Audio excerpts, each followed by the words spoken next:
Go. Wow. We are live, ladies and gentlemen. I'm Doug.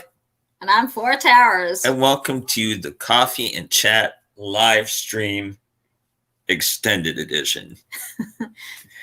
So this is a live stream that we're just testing this out because subjects that we talk about in our podcast show, if we want to expand on it a little more, we can come on and talk to you guys. So we talked about being a freelancer, a digital worker. So I thought I would pepper you with a few things. So tell me, what are some of the 5 things that you've heard incessantly from people when you first told them, hey, I work online? Okay. Oh. What did I hear at first? At first. Well, things have changed. So, I mean, I first started basically 12 years. Well, things have changed. So, I mean, I first started... There you go. Okay. I started 12 years ago in 2009 being a freelancer. So people back then, of course, freelance existed back then, but it wasn't really mainstream the way it is now, especially online. So, I mean, they had freelancers working offline. So, I mean, through agencies, some were on their own, like not through an agency, but solo, basically. But it was, they'd go to clients or companies, that sort of thing, and get their work that way.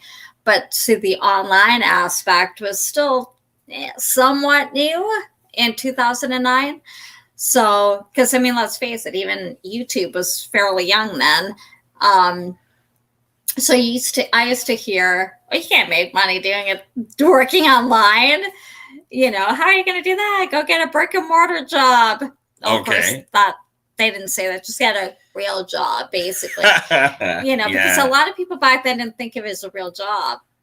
Well, because you're not getting up, eating breakfast, getting, ready and going out to somewhere to work. You're getting up, going to your desk or couch or whatever and working. So for a lot of people, that wasn't working. That's a hobby. And I heard that a lot in the early days. That's not a real job. Go and get a real job. And it's like, this is a real job. And it took a long time to really get those that didn't think it was a real job to see it as a real job. I'm sure you probably heard, like, what are you going to do if your partner can't work? How are you going to be able to support them? Oh, yeah. Yeah, I heard that a lot. That you can't be making that. How can you be making that much? Because it just didn't seem tangible to them. So I wasn't going out and building something, or I wasn't going out and serving coffee at a Tim Hortons or McDonald's or something, or it's something that people could see and touch and, that kind of thing. And how can you be making any kind of money at all? And it didn't make any sense. So, and I did hear quite a bit from people that, well, if they are,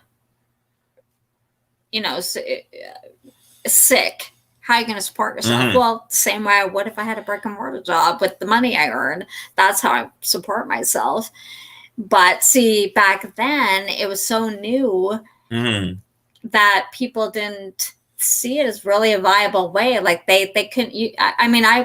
Back in the early days, one of the articles I had done, I made about $80 on, and you can make much more than that. But that was just for one article, and it was roughly 300 words. So that was actually pretty good back then. And it's still not bad now. I mean, And I remember distinctively one person say to me, how'd you make that? Isn't that a lot for an article? But now specifically because, you're in a pandemic, and so a lot of offices are now shifting to online work, or because they can't, safer.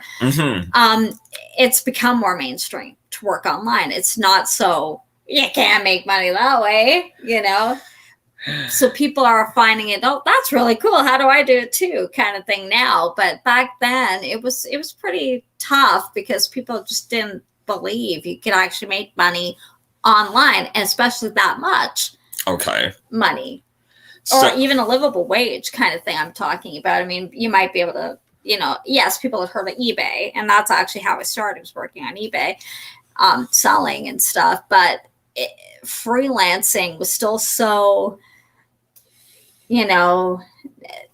unheard of. Yeah, it wasn't mainstream then. It was more, wasn't it referred to as telecommuting?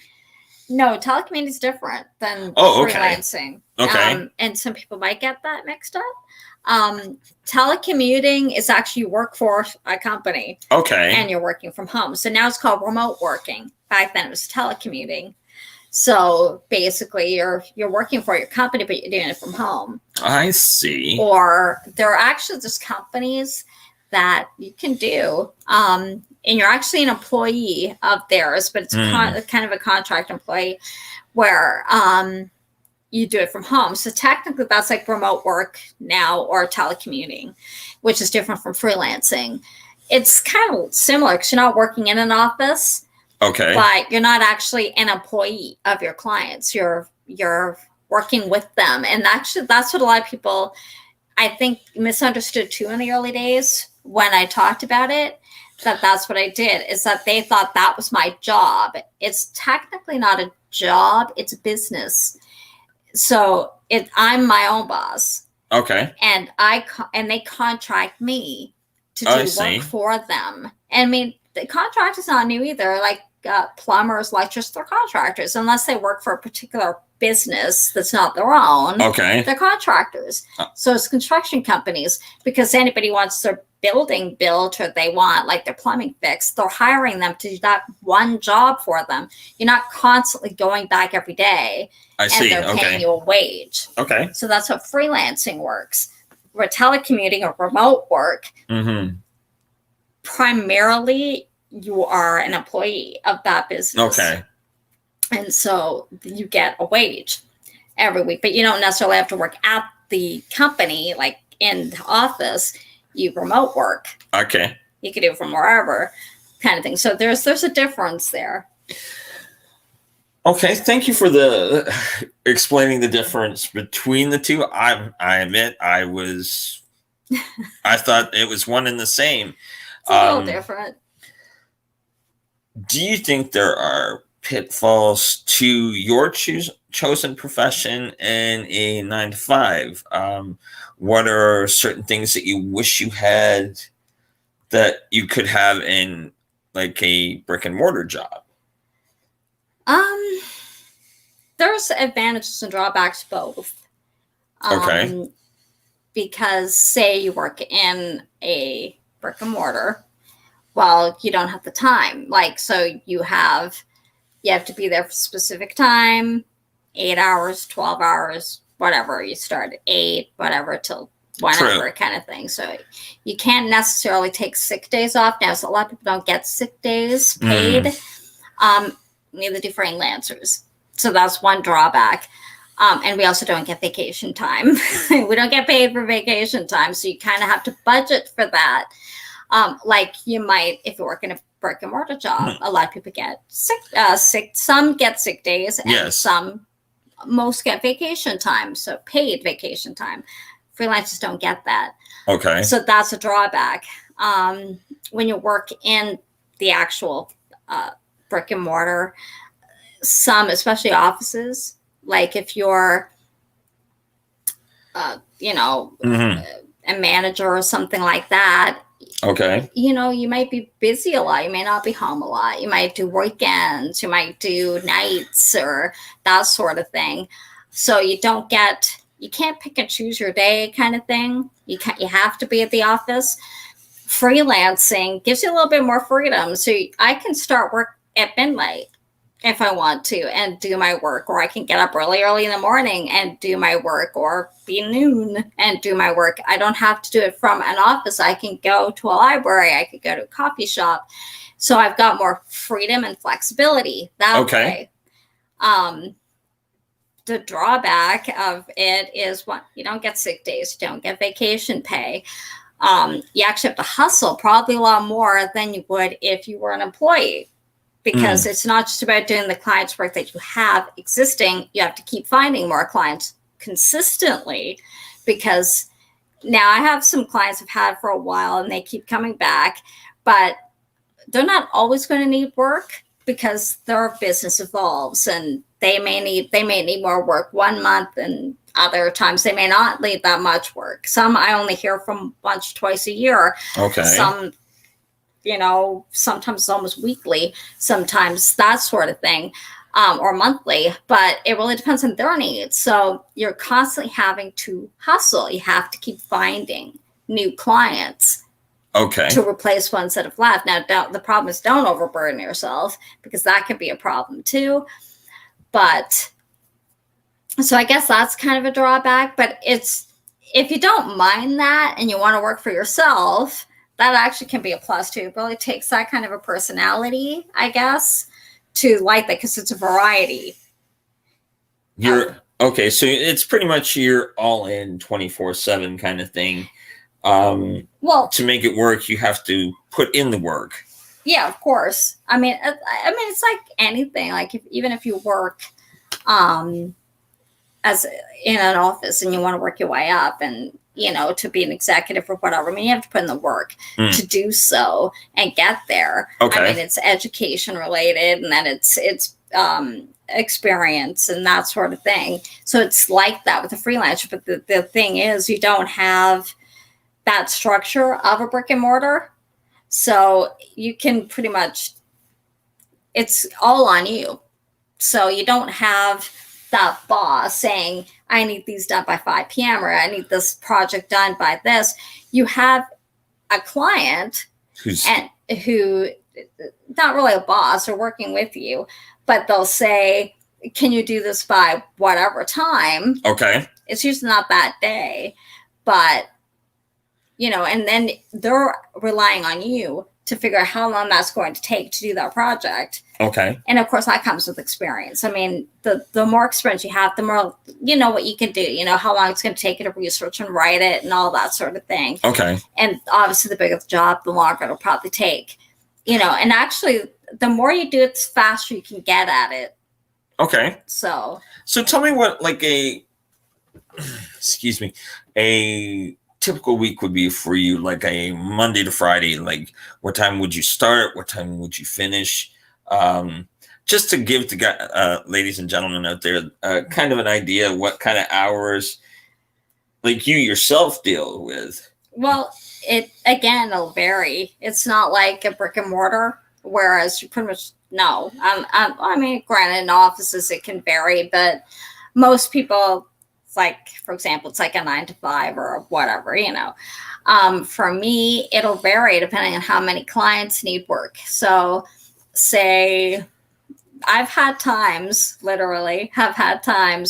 it's been all day to all night because there's that much work. Oh, wow. Now, granted, that I haven't had that in a while, because you start to learn how to budget your time and take on what you can. And then you can learn to delay projects if you can, because you'll get burned out. So when it first started, I literally had ones where I was doing about 10 hours, 10, 12-hour days. Oh, wow. Really? So yeah, it because you get so many clients at once, and you don't want to say no, because you don't know if you're going to get more work soon. So you try to pile it all on at once, because it can be a feast or famine with freelancing, regardless of how long you've been doing it. And so when you're new, you're kind of like just piling it all on, because you're just wanting to make sure you got the work, so you got the money.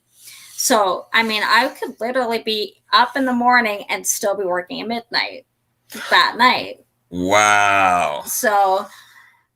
Wow. Oh, after a while, now that's not always the case. What I do now is if I've got multiple clients coming, and I get it from multiple areas and stuff. Okay. But I will say if I've already got set ones that I know will take me a specific amount of time to do, okay, I can delay if they can, especially ones that I've worked with before. They typically will let me delay because they know they've worked with me before. Well, you've established yourself. Right. I've got several clients I've worked with for quite a while, like several years now. So I can pretty much go with them now and say, okay, I've got this work ahead of you. Can you wait? And most of them will say that's fine, that they're not in a huge emergency rush. If they are, they will actually pay me more to jump ahead in the queue. So you can do that. Okay. If they need it right now, today, you say, okay, well, I've got to charge you a fee because now I've already started this project. Now, because I'm going to have to lengthen my day, I'm going to charge you more for that. So they agree to it. Because they already know what I can do for them. So they'll either wait, Gotcha. But if they absolutely can't, they will pay the extra amount on top of what they're already paying to jump ahead of the queue so that their work gets done first. Wow. Okay. So now my days are kind of like more of a traditional hour, because trust me, if when you're writing, you get sick of looking at a screen. Your eyes get tired. And that's something that nobody who's teaching at a blog, freelancer, we're going to tell you, you're going to get burned out. You're going to say, I don't want to look at a screen anymore today. It's tiring. I just want to go away. I don't want to see anything else. That's one thing that is you really have to and you have to learn is to basically know your limits. And know your limits, yeah. And you don't know that at first. I mean, that takes time to learn that. But hence, like I said, I was doing 12-hour days at first because you don't know when the next client's going to show up. I mean, I never really had where I didn't have any clients. I mean, I pretty much was from day one, the very first person I pitched, I got. So, and that's not always the case. That was going to be my next question. Yeah, I mean, the first one I pitched to, I got the client. Okay. And there's a reason for that. It's because I had already done pre-work ahead of time before I started working for clients. Okay.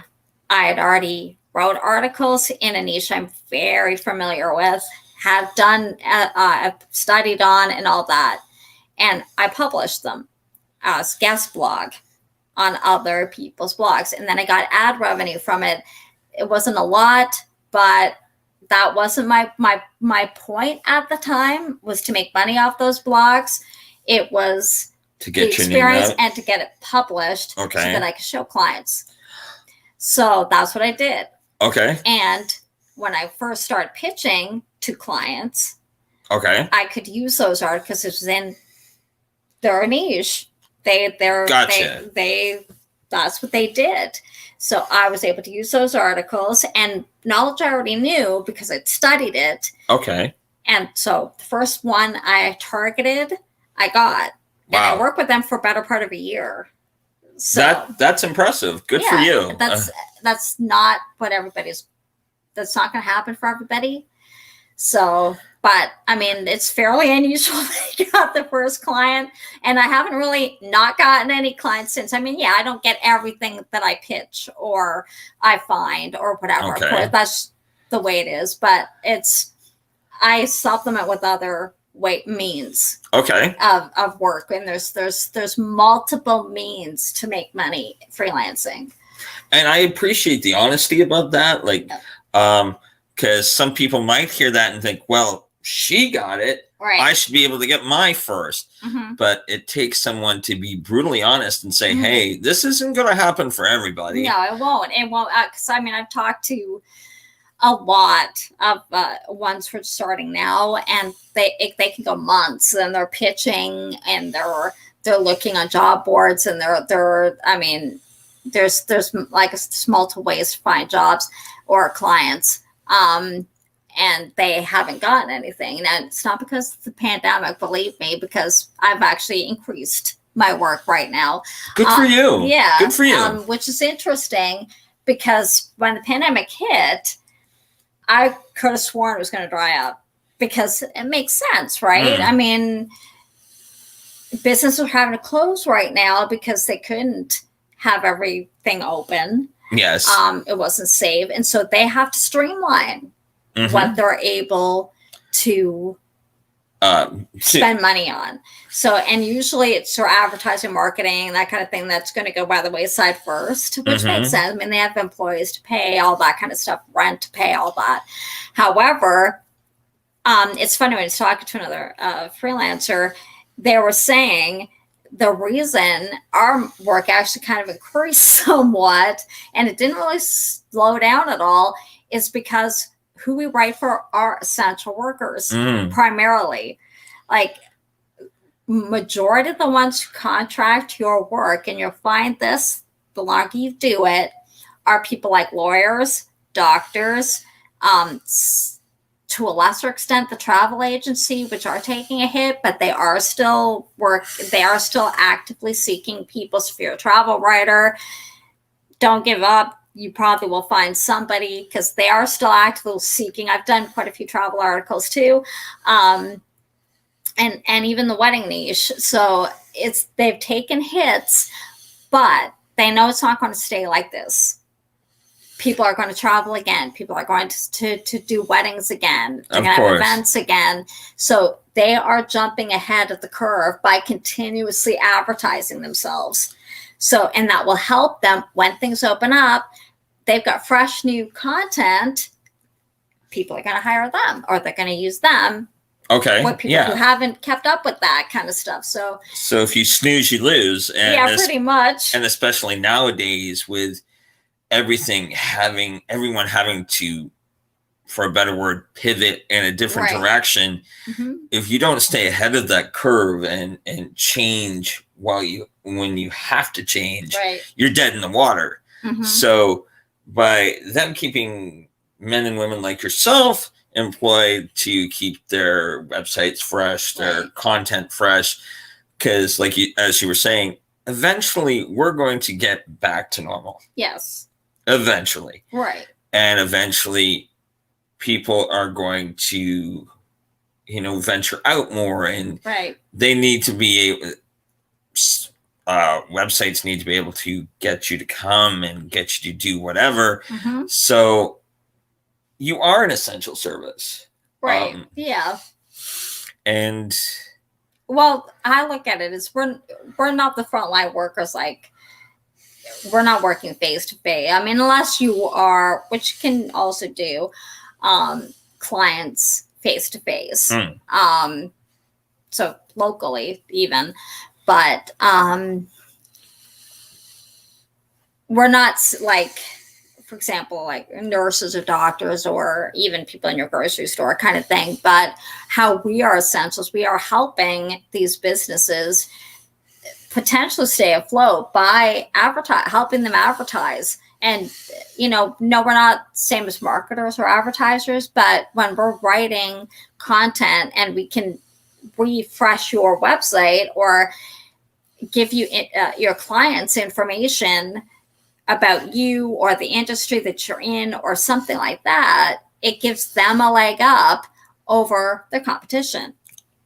Makes sense. So,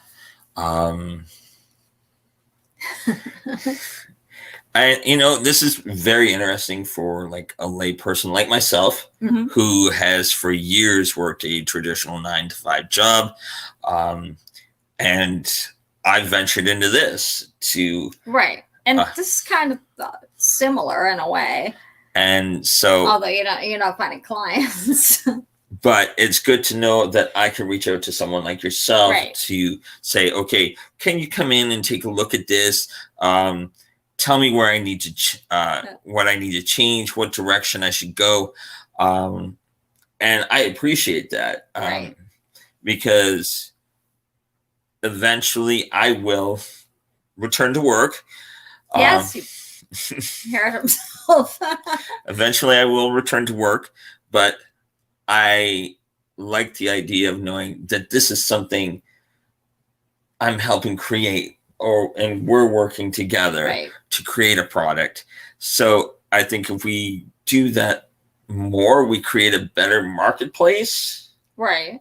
And a better idea of like understanding like what you do. So people aren't going, oh, she's just sitting at home eating chocolates and watching TV in her pajamas. That's what a lot of people think at first. Maybe not as much now. But in the beginning, yeah, they thought, hey, can you come out shopping or here, come over and help me with this or come out with us. I mean, that's kind of a lot in the early days what it was like, that people think that, it's not a real job kind of thing. I mean, it's different now, but. I was going to say, have you ever heard this? It's not a real job. Oh, yeah.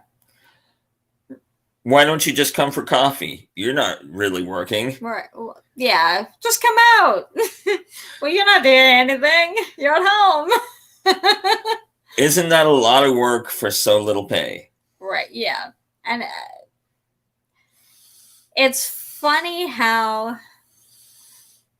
some people assume they know how much you can make, or that,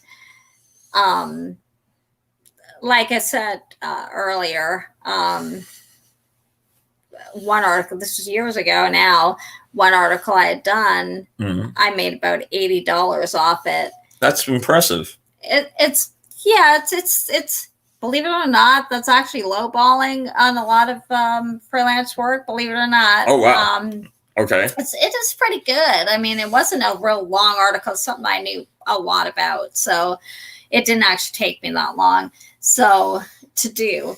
But see, that's the thing. You're not paying for the length of time it takes a person to write it. You're basically paying for their knowledge, their expert knowledge, there's a reason it doesn't take that long for a plumber to fix something, because they're expert. They have the school and the experience to do it. Same thing with freelance writing. So that's really a lot of what you're paying for. So, but yeah, I remember saying that I made about $80. You're talking years ago now, but on one article I'd done, and I remember hearing, "Oh, that's a lot of money. Isn't that a bit high for an article?" It's like, not really. It's actually, it's okay. It's good. You can do better, but it takes a while to get to those that pay better than that. I mean, and at the time I was still fairly new at it. So, but I've it changes. Like, it depends on your project, depends on the kind of article. So you can go anywhere from really, really low to into the thousands for one project. Wow. Okay. Mm-hmm. It really depends on your niche, and also your experience and how big the project is, really. Oh, wow. Okay. But yeah, it's funny. Back then, it ran the gambit of what people would say, like, come out here, you can't make that. It's a hobby. Go get a real job, that kind of thing. But now I think there's more people doing it now. And now, especially with the pandemic, it's become kind of more legitimized. Right. So people aren't looking at, like, you can't make money that way anymore, but yeah, actually you can. Well, people have been doing it for years. Well, look, let's call it what it is. You're supporting yourself. Yeah. You're supporting your partner. Mm-hmm. And if you can meet those criteria, hey, you're that's successful. Right. I've what I've done is I would set goals to how much I want to make a month. Okay. That would be enough to pay bills and food, whatever, and then have some money left over so I could put in savings or have some fun with it. So it took a while to meet the first goal because, you're brand new and all that sort of thing. Okay. And now I consistently at least meeting my goal, the newer goal, because I would set goals to grow exponentially. Right. I mean, the goal I have now is not what I had in the beginning, obviously. So it took me a while to get the first goal. Okay. And then for the next few months or whatever, I set the next wage goal, or not wage, but income goal. And then I met that, and then it just kept going up. And so now I've met, and it take me that long to reach the next goal where I'm at now. So I'm consistently making it or over it. And we're talking in the middle of a pandemic too. So, I mean, it's easy. And not easy, but it's doable. It's possible to meet those goals. And it sounds like a good idea, like to keep you hustling, to keep you working.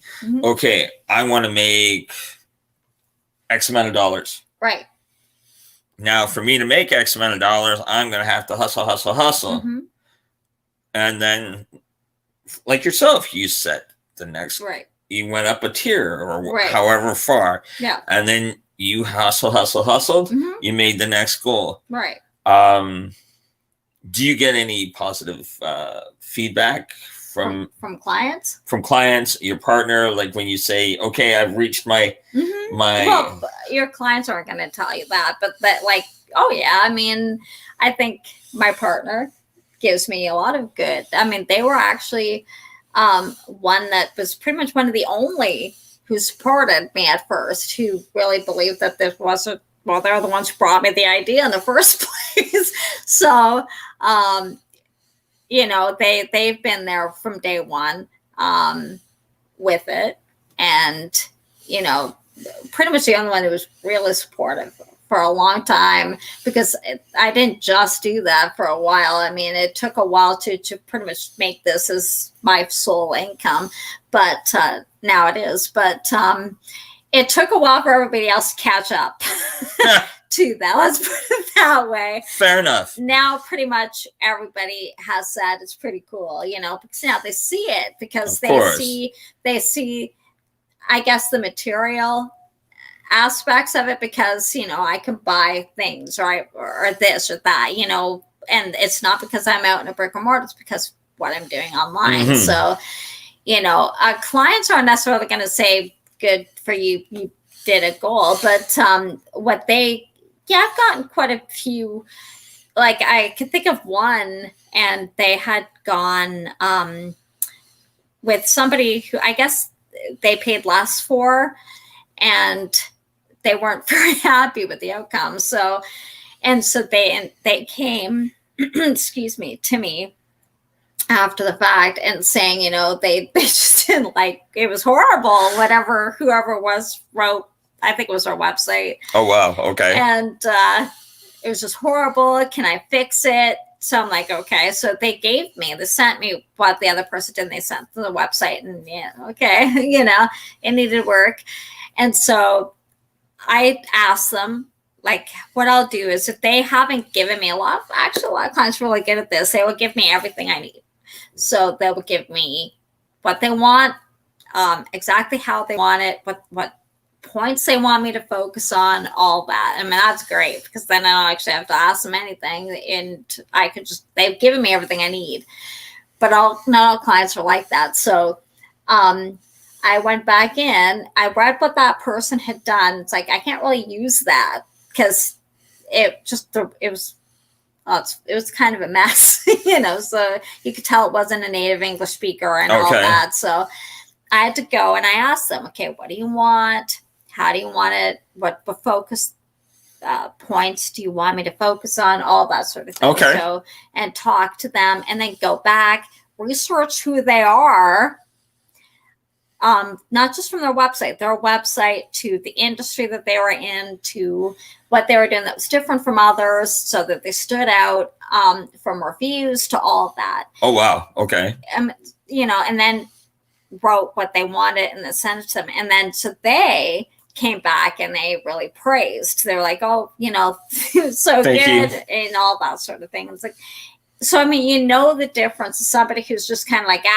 do this quickly, blah, blah, blah, blah, and send it in, to those who are professionals who will take their time, and those are the ones who can make more. So the more effort you put in, the more money you can actually make, because the clients know, they can see it. So it kind of lends to that old saying, you get what you pay for. Sure, exactly. I mean, that's kind of what I've had other potential clients who, they're not the only ones who come to me after the fact, where they've contacted me first and they thought I was too high, my price was too high. They didn't want to pay it. And they've gone somewhere else. It didn't gone cheaper. And they didn't like what they did. And then they've come back to me to fix it. And so now they're double paying. So they're actually paying more because if they had paid a little bit higher to begin with, they get what they wanted.